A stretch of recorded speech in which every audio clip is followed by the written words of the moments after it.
At a Senate Judiciary hearing on September 30th, Senator Hirono pressed retired Major General William Enyart about Trump's deployment of the National Guard in U.S. cities, questioning their readiness and the use of military force on American streets. So for you, General, what impact would you expect on the National Guard's readiness as thousands of troops are deployed around the country for domestic policing?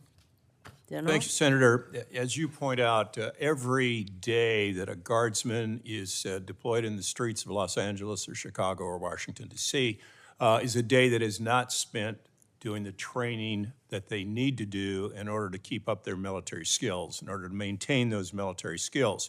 If a National Guardsman is walking around Washington, D.C., as I saw 4 of them walking around last night, or they're picking up trash, or they're spreading compost, those are not military tasks.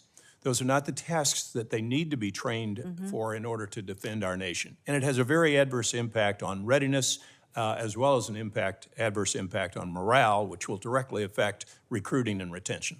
It would be really nice if people could acknowledge that the National Guard has a mission, and it is not to go into cities where, especially where they're not requested to do so, to do policing, and that would have a negative impact, I would think, on their morale. Wouldn't you agree, General? That is correct. Not only on the soldiers' morale, but let's look at the families. You know, the families are losing their loved one to go off somewhere and stand around taking selfies in front of the Washington Monument. That's not what guardsmen do.